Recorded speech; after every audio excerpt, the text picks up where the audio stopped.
Pushkin. We spend hours deciding what to buy, but there's a split-second decision that can make or break a sale. Do you have the trust to hit buy now? Agentic commerce is testing that moment more than ever. And that's where PayPal comes in. With 25 years of checkouts, 400 million consumer accounts globally, and the benefit of purchase and seller protection, all of which make sure wherever a purchase starts, it ends with trust. Built for payments, growth, and agentic. PayPal Open, built for all business. Visit paypalopen.com. Purchase and seller protections on eligible transactions only. Terms apply. See paypal.com/risk-management for details. Liberty was never just a word. It has guided every American endeavor for the past 250 years. And now it takes form in a new way. The 2026 Semi-Quincentennial Coin and Medal Program from the United States Mint celebrates the founding ideals that have long shaped our coinage. Available 1 year only, this historic collection features new coin designs, limited edition releases, and reissues. Shop new official coins at usmint.gov/semiq. That's usmint.gov/SEMIQ. Whatever your goal, trade, show, giveaways, client gifts, or team gear, 4imprint has the promo products to match. With thousands of options, from apparel and drinkware to tech and totes, it's easy to find the right fit for your brand and budget, with standout choices at every price point. And with their 360-degree guarantee, you can be 4imprint certain your order will show up just right on time. Explore more at 4imprint.com. 4imprint, for certain. It's July 1961, an official ceremony at the White House. President Kennedy stands at the microphone, dark suit, white shirt, thin black tie. Next to him is a second man, shorter, wide through the chest, large square head, hair parted triumphantly just off the middle, a thicket of decorations on the left breast of his uniform. I want to express our great pleasure at the assumption of this responsibility by General LeMay. Curtis Emerson LeMay. He was one of the most distinguished combat commanders in World War II. He played a most instrumental role in developing SAC into its present high peak as the great shield of the United States and the free world. So, General, we want to say that speaking personally and also as President, that it's a great pleasure to welcome you as the new Chief of Staff of the United States Air Force and a member of the Joint Chiefs of Staff.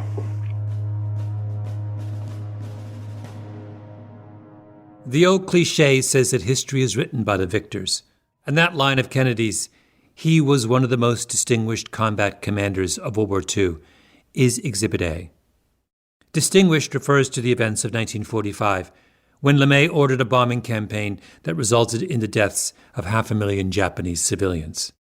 In a candid moment, LeMay once told one of his subordinates, "If we lose this war, we'll be tried as war criminals," which is almost certainly true. But they didn't lose. They won.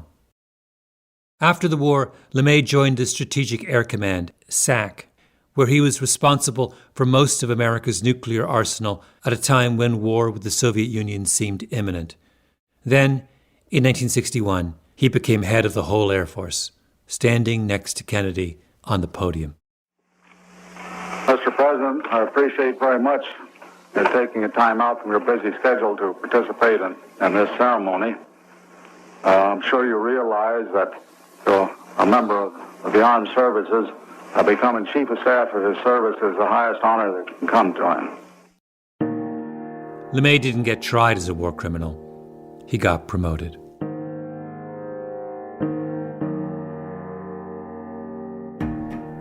My name is Malcolm Gladwell. You're listening to Revisionist History, my podcast about things overlooked and misunderstood.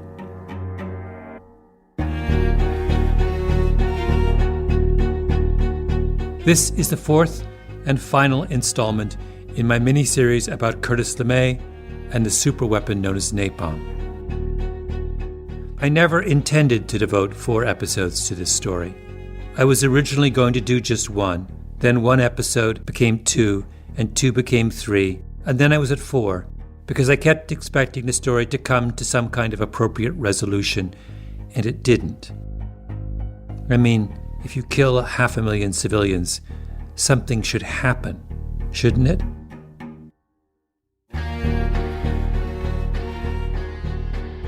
And then, in the middle of everything, I went to Tokyo for another reason entirely and decided to visit a little private museum off a side street. The only museum in the world dedicated entirely to the bombing campaign that burned Tokyo in 1945.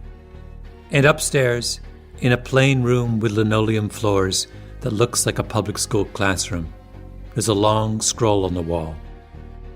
Beautiful Japanese calligraphy that broke my heart. 残っているのはレンガのみである。悲惨極まりない。生存者は虚脱状態。声も涙も湧かない。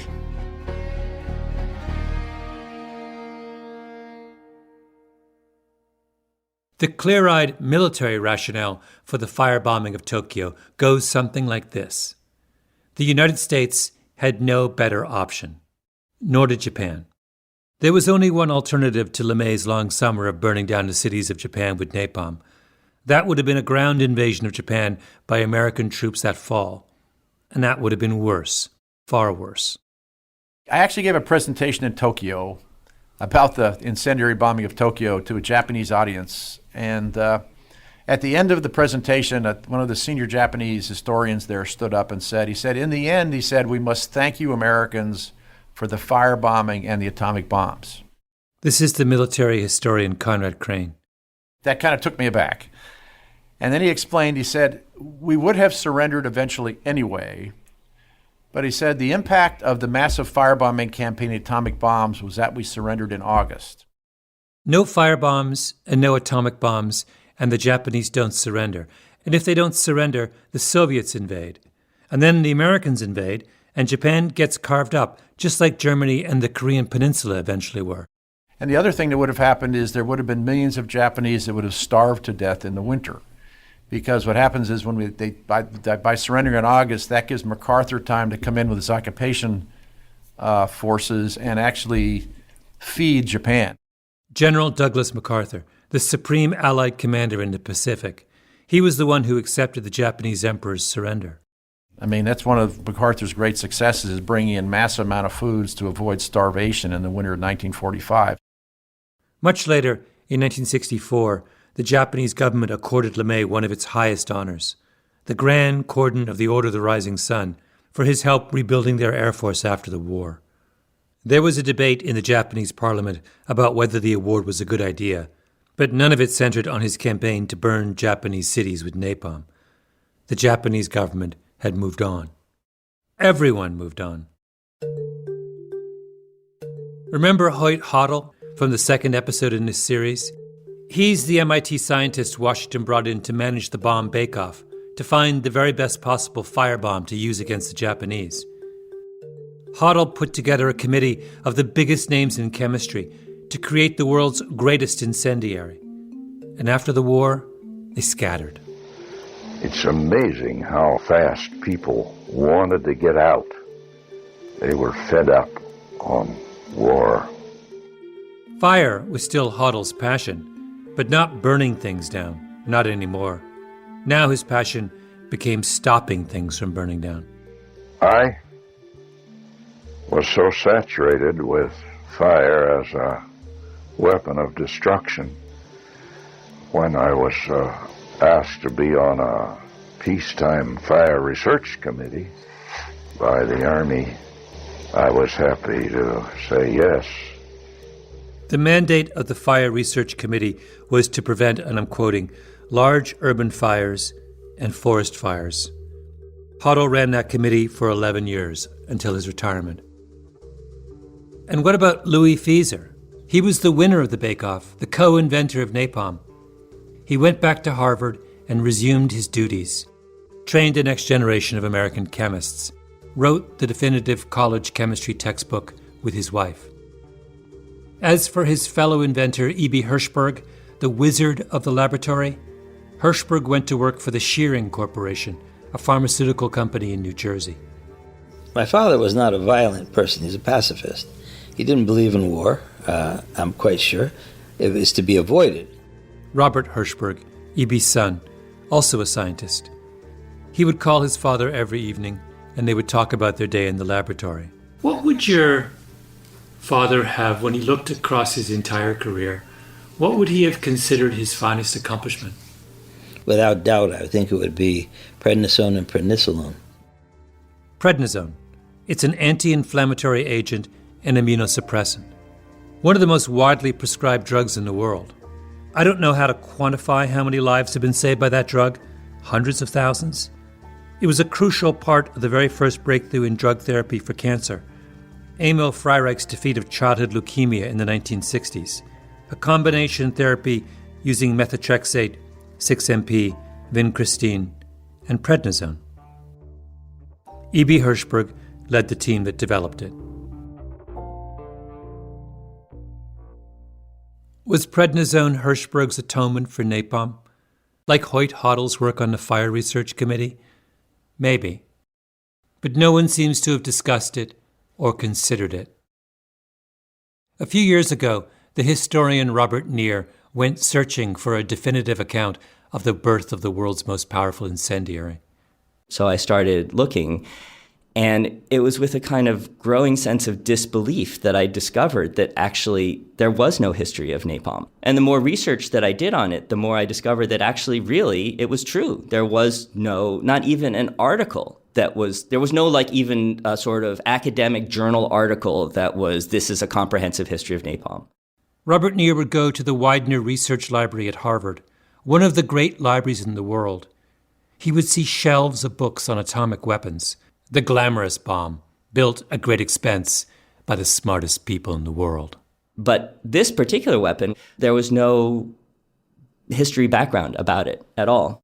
He would end up writing that history himself. It's called Napalm, an American biography. What's even stranger, of course, was that he was looking for a history of napalm in the Harvard Library and didn't find anything, because Harvard was where napalm was invented.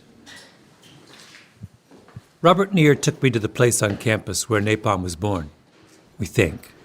This is the Converse laboratory right here, which is where they did the initial experiments in the basement window wells with gelled incendiaries. So we're looking at I assumed there would be some indication of which of the labs along the basement hallway had belonged to Louis Fieser.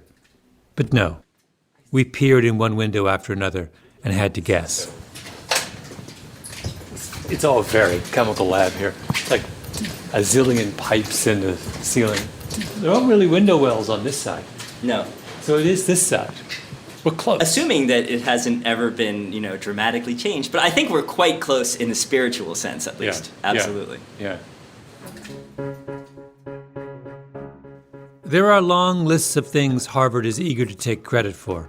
The transgenic mouse, nuclear magnetic resonance imaging, the pacemaker, defibrillators, all important. But on the weapon that played a decisive role in the biggest war of the 20th century, that burned close to 500,000 Japanese alive in the summer of 1945, it's not on the list. There's not even a plaque. And at Harvard, I'll point out, they'll put a name on anything. There are multiple buildings at Harvard named in honor of the Sackler family, whose drug company gave the world OxyContin. So it's not like Harvard is squeamish. Just about napalm. Napalm has simply disappeared. And that is the final of napalm's many crimes, because it didn't actually disappear. Quite the opposite.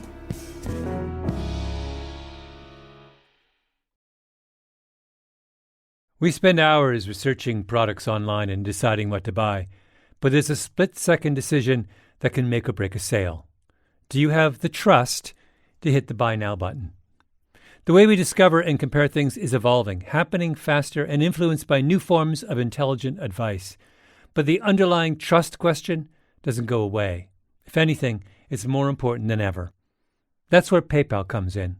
For more than 25 years, they've been a trusted way to pay.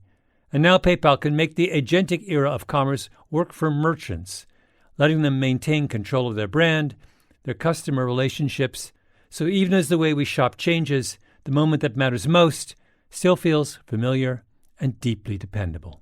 Built for payments, growth, and agentic. PayPal Open, built for all business.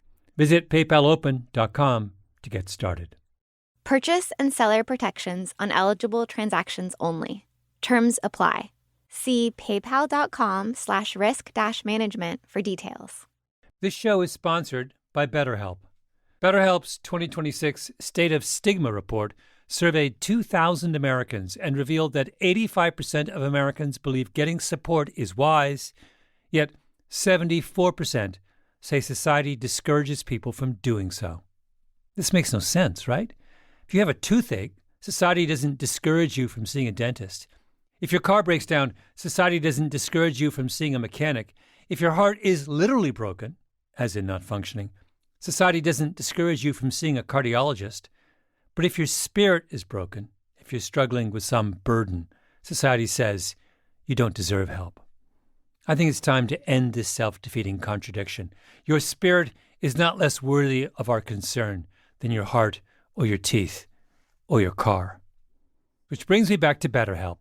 BetterHelp has quality therapists.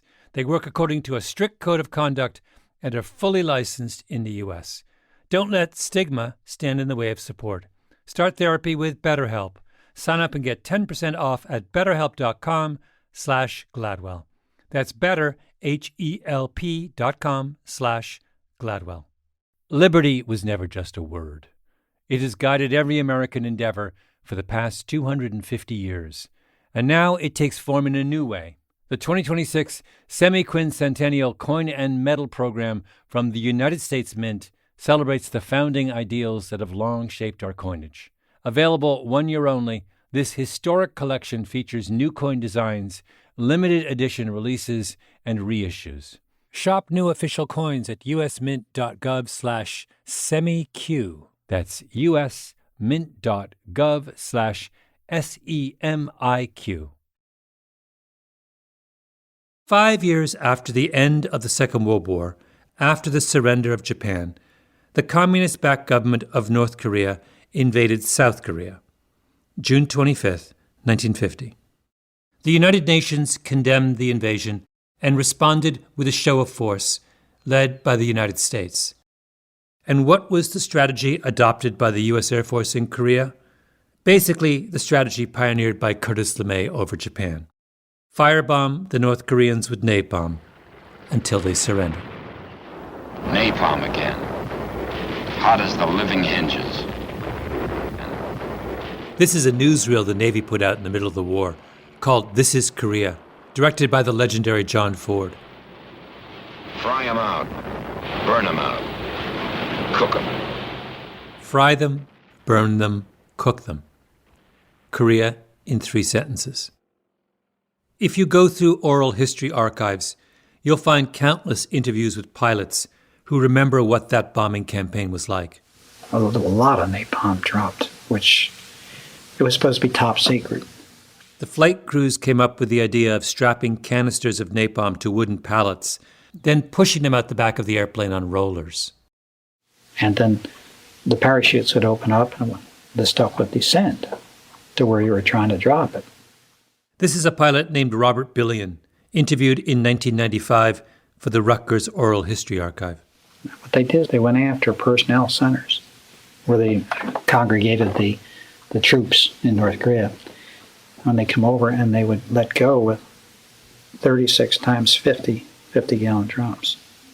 And they figured they killed thousands of North Koreans. Not burning them, they suffocated them because it burned all the oxygen up in the immediate area. Napalm was engineered to burn down Japanese houses, which had allowed for the pretense that it was intended to destroy buildings, not people. In Korea, that pretense was dropped. It turned out napalm was very good at destroying people.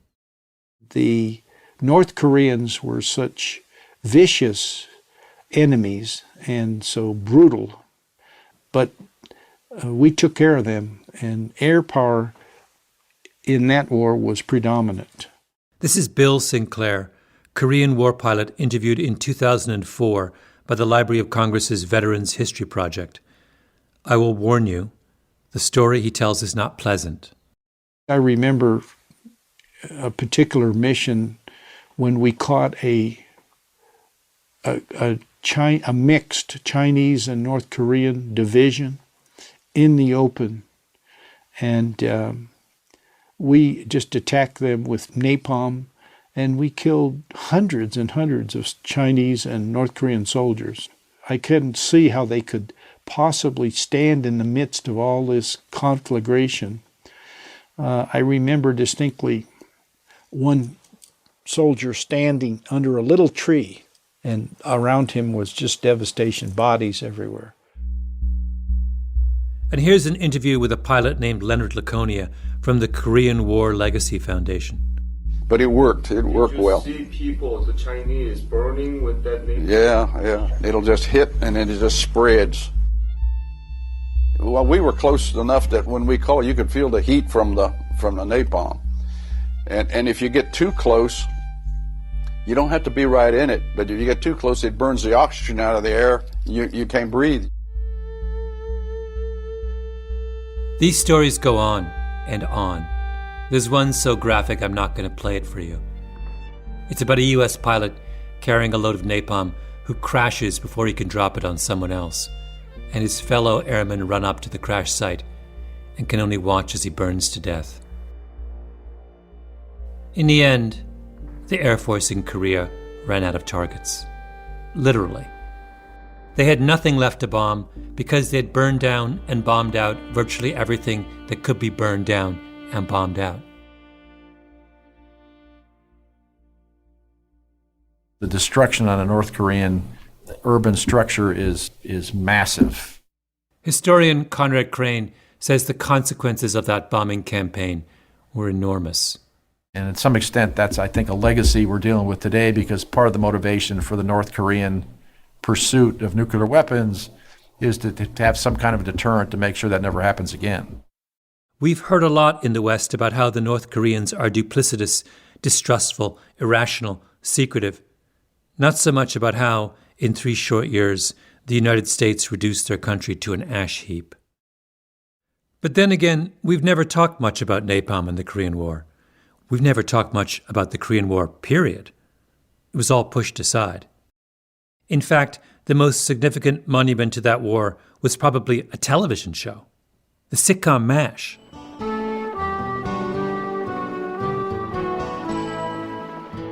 MASH ran for 11 seasons on CBS, 1972 to 1983. It was about a mobile medical unit on the front lines of the Korean War. If you're old enough, you'll remember the names of the characters: Hawkeye Pierce, Colonel Potter, Trapper John, Radar O'Reilly, Hot Lips Houlihan, Klinger. It was one of the most remarkable television shows in history. Funny, dark, moving. So what does MASH have to say about napalm, I wondered. Very little, it turns out, with one exception. The most famous MASH episode of all, the series finale, February 28, 1983.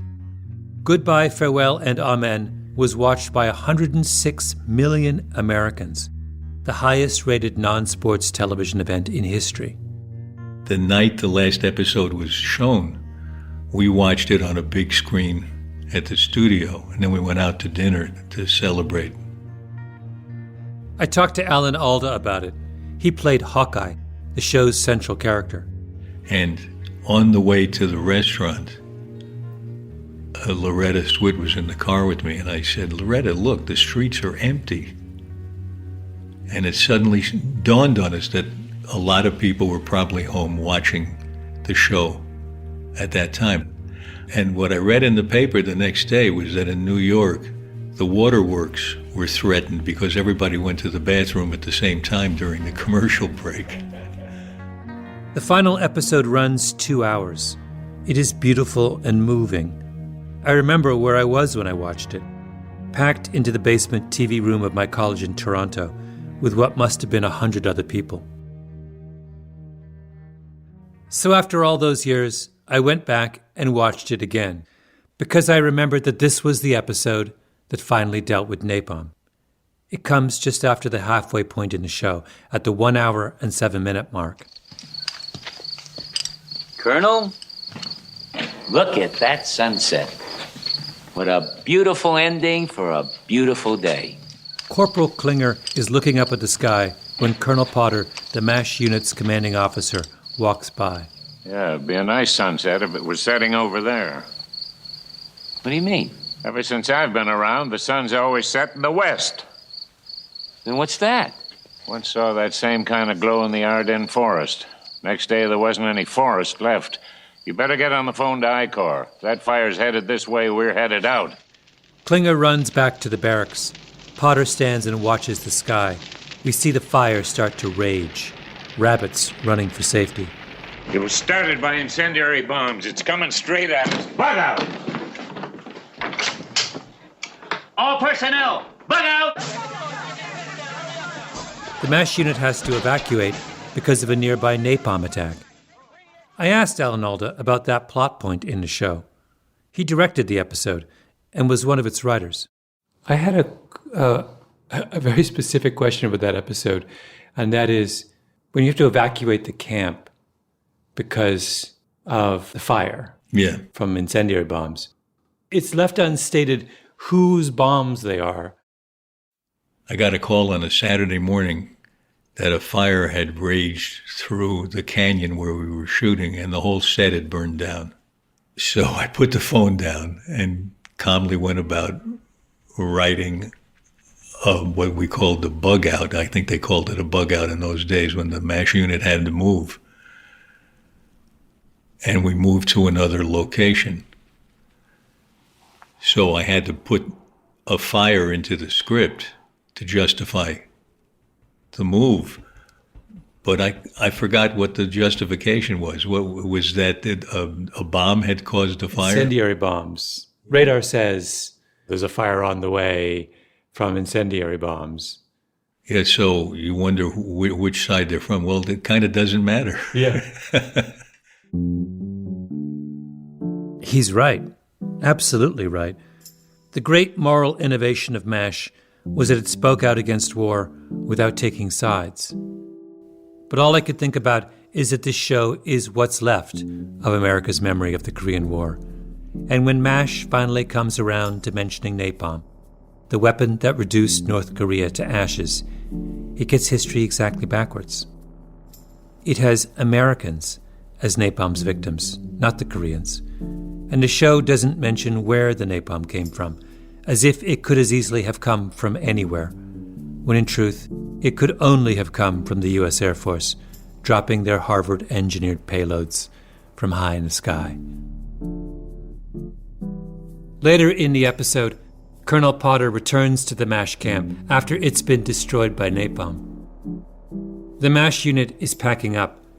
The doctors and nurses are all going home. It is now 2 p.m. In exactly 8 hours, the Korean War will be officially over. It's a time for a summing up, and these are the most up-to-date figures we have. The cost of the war to the United States has been placed at $22 billion. Don't look at me. I only get $300 a month. Potter goes one last time to the place they had lived for so many years and wanders among the ashes. The wreckage is still smoking. Potter takes off his helmet and looks around in shock. He bends over, picks up a blackened bottle, stands up again. Okay, let's get to work. That's it. We're done. Let's move on. I was one of millions of viewers who choked up at that moment. But if I were North Korean, I would have thrown a brick at the television.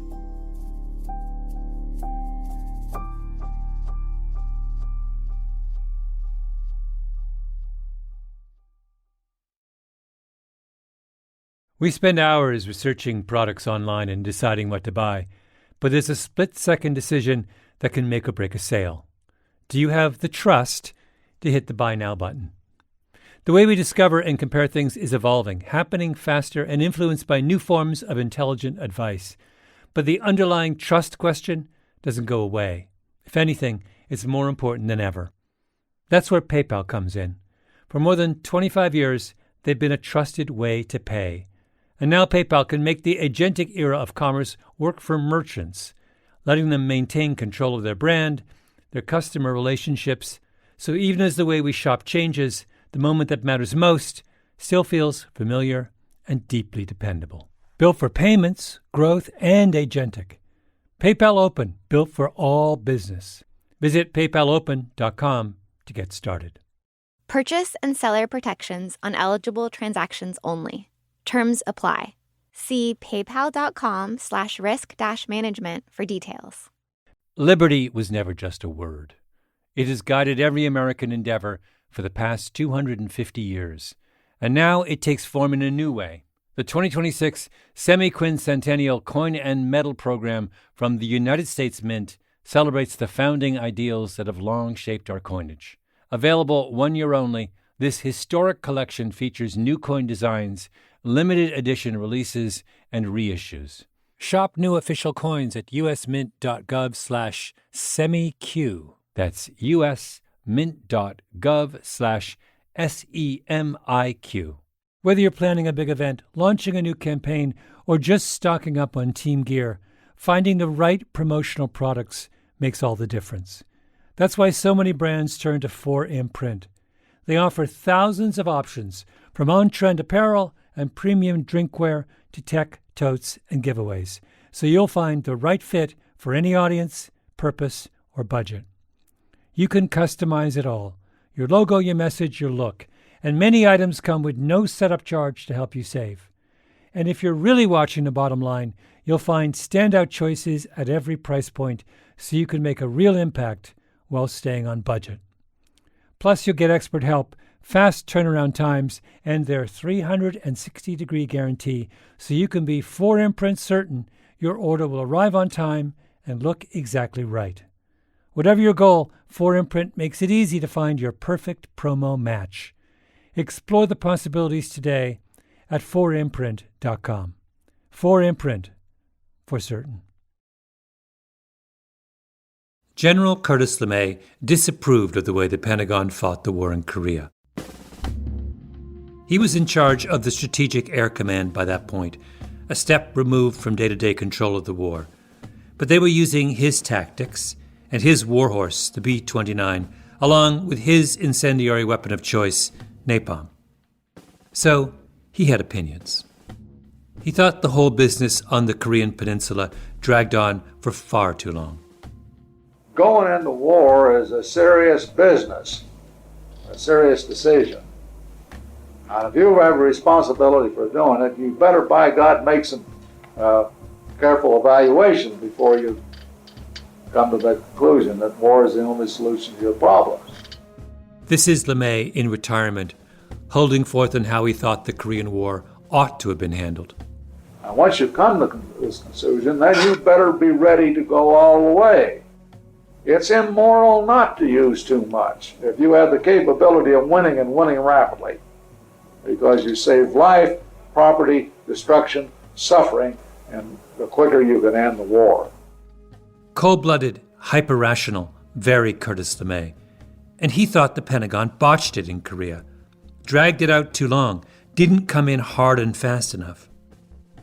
So we kind of slipped a note under the door into the Pentagon and said, look, why don't we go up there and burn down 4 or 5 of those towns up in North Korea? Maybe they'll stop this nonsense. Oh, we mean business. And the answer came back under the door. This is too horrible. You knock off a bunch of women and children, non-combatants. Too horrible. The Pentagon couldn't stomach it. Now, there are 100 ways to tell the story of the Korean War. This is the Curtis LeMay version. The military ignored his suggestion, and so what should have been an intense summer firebombing campaign stretched out over many years. We burned down every town in North Korea and South Korea too. Every one of them. Now, during all this time, what did we do? Kill off 20% of the Korean population through direct casualties of war, or indirect due to exposure, disease, and malnutrition and so forth. Now, over a period of 4.5 years, all of these highly moral people are willing to kill off 20% of the Korean population over this period of time, but it's immoral to kill off a few people to start with to save life, property, and suffering in the long run. That's immoral. Kill a few people to prevent that. Curtis LeMay on his high horse. If you spend enough time with LeMay, you start to see things his way. Yes, Japan was better off for being firebombed. It spared them starvation in the Soviets. Yes, and maybe a summer of intense pain in Korea would have made more sense than dragging things out over 4 years. There's a reason LeMay rose as far and fast as he did in the U.S. military. He could be awfully persuasive when he needed to be. But then comes Vietnam, and what does LeMay want the Air Force to do? More napalm, more bombing. Military police contain the crowd, but clashes soon break out. Federal marshals arrest several who attempt to break through the protective line. There were anti-war protests in the streets about the Air Force's use of napalm in Vietnam. From his laboratory at Harvard, the chemist Louis Fieser sent a horrified letter to President Nixon. "It seems to me desirable," the co-inventor of napalm wrote, "to try to promote an international agreement to outlaw further use of napalm or napalm-type munitions." LeMay would have none of it.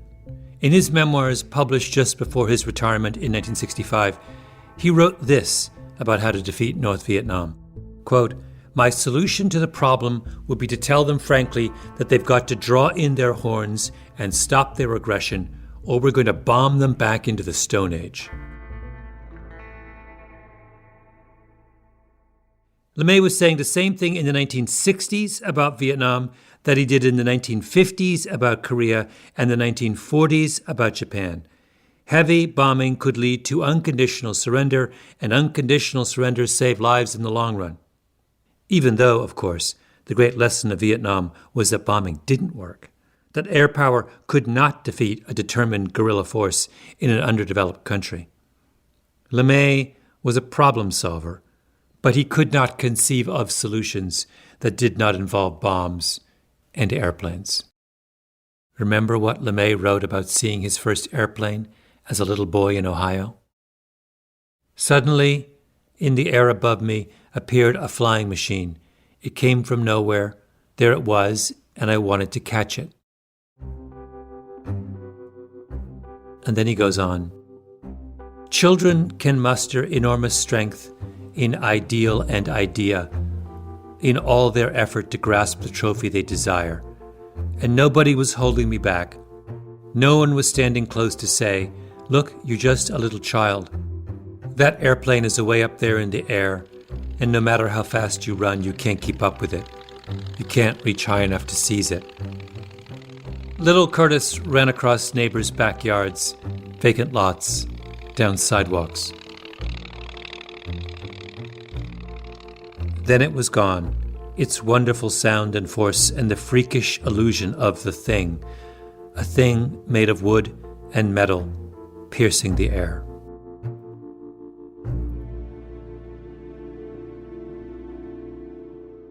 That infatuation carried LeMay all the way from working-class Columbus to the command of the U.S. Air Force. But leaders need, at a certain point, to move beyond their infatuations. And the great tragedy of Curtis LeMay is that he could not. I hate this word strategy. That's LeMay in 1971. By strategy, he meant all of those things that you do when you're not dropping bombs from a plane. Sure, you should do some planning, and you should do some thinking, lots of it, about what might happen when you get into war. But anyone who thinks that he can sit down and with a few learned individuals plan a strategy for the country that's going to keep them out of trouble and win the wars is Whistle-Dixie. It's not going to happen. So don't depend on strategy, and don't depend on thinking a lot. And then he says, instead of strategy, instead of thinking, What you really need is some hardware to back you up. A thing made of wood and metal, piercing the air. I said way back in the first installment of this story that Curtis LeMay was a type, a prototype of the modern problem solver. The unshakable belief in technology, the narrowness of focus, the ironclad self-confidence. You can find versions of LeMay everywhere these days. All equally well-intentioned, all equally successful in their chosen field of battle, all equally applauded by the world around them. I applaud them too sometimes, and profit from their victories as much as you do.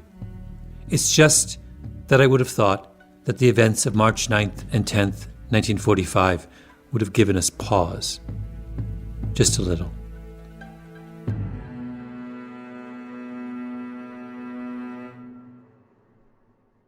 Curtis LeMay died in 1990 of a heart attack. He's buried in the U.S. Air Force Academy Cemetery in Colorado Springs, where he belongs, alongside his fellow airmen. いや、英語は活字のやつはいいです。もうキャプションにしてあるから。はい。差し上げて構いません。So it's an exact photo after Tokyo Air Raid. This is it? It's Asakusa. And so here is the Sumida River. And so this area was Honjo and Fukagawa, this area. Mm-hmm. And so here is Asakusa. In East Tokyo, on the edge of the Fukagawa district, there's a small museum. It's called the Center of the Tokyo Raids and War Damage. It's on a side street. 2 stories, brick. Looks like there should be a dentist's office in it. You walk in, and there's a little gift shop to the side, more like a few bookshelves, and what looks like a classroom with a bunch of folding chairs, where an introductory video plays.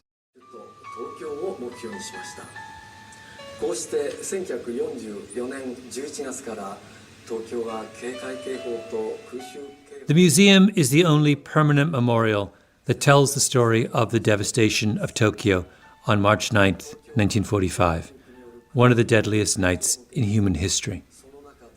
There's a scale model of a B-29 hanging from the ceiling and an M-69 bomb casing open for display, and maps showing where the bombs fell and where people ran and which way the winds blew and where the bodies were found.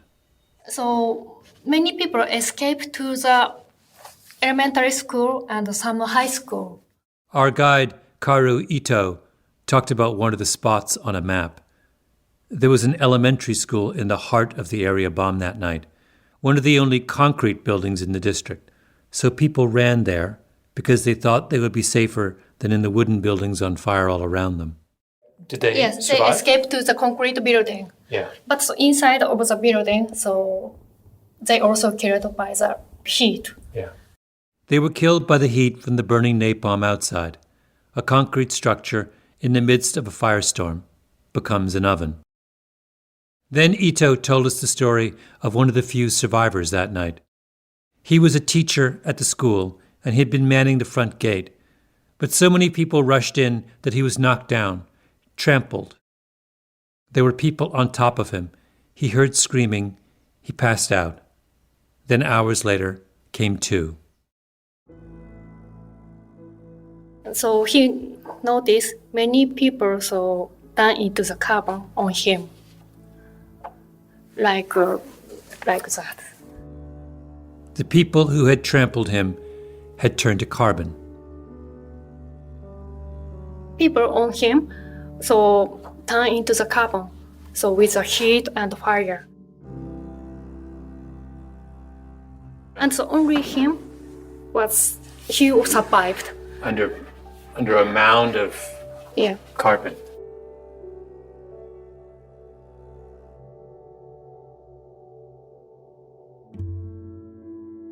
All that was left were bricks. There's no greater sadness. The teacher later became an artist. He made a scroll to memorialize what happened that night. It hangs on the wall of the Tokyo Raids Museum. You're hearing a recitation of it. The survivors were despondent, unable to find neither voice nor tear. Oh, What reason can one have to kill innocent people? If you are ever in Tokyo, you should go see the scroll, even if you haven't made up your mind about everything you've just heard about the things done in the name of problem solving. 倉庫内にて聞きし、親子断末魔の声。How could I ever wipe from my memory? The cries of agony of men, women, and children I heard at that time.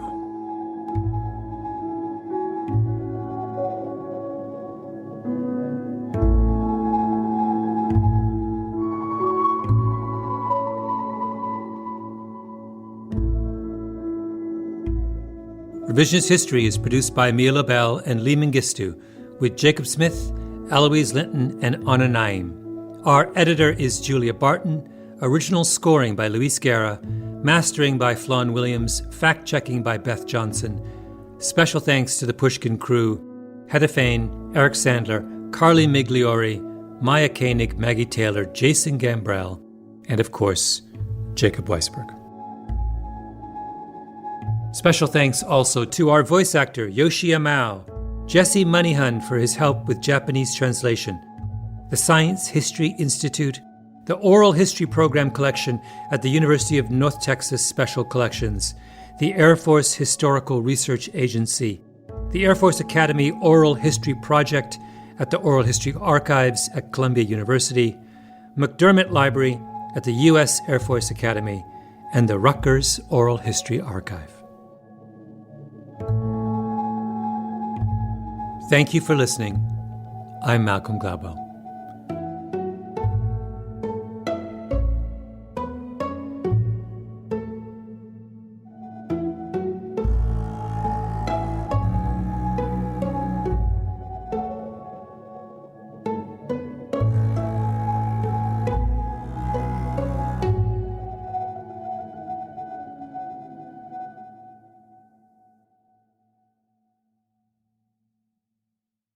We spend hours deciding what to buy, but there's a split-second decision that can make or break a sale.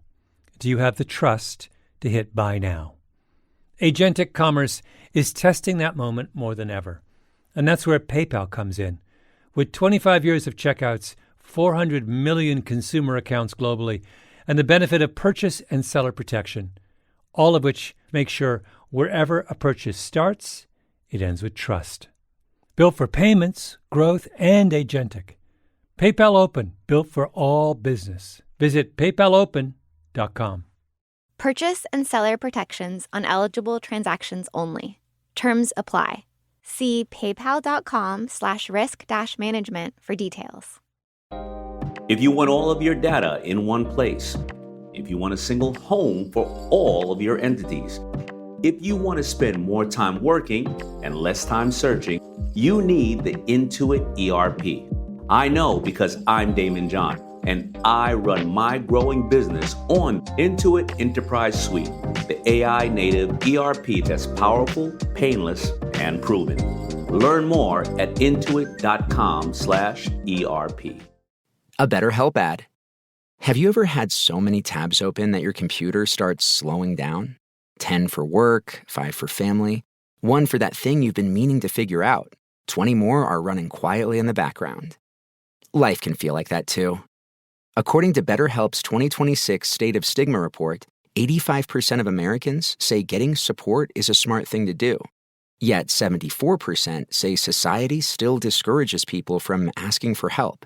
And more than 3 in 4 Americans reported symptoms of anxiety or depression in the past 2 weeks. Therapy can help you sort through what's taking up space and attention. With BetterHelp, you can connect with a licensed therapist online on your schedule. You'll be matched based on your needs, and you can switch therapists anytime. In fact, 69% of BetterHelp users showed meaningful improvement in anxiety and depression. Maybe it's time to close a few tabs. Visit BetterHelp.com. That's better, HELP.com.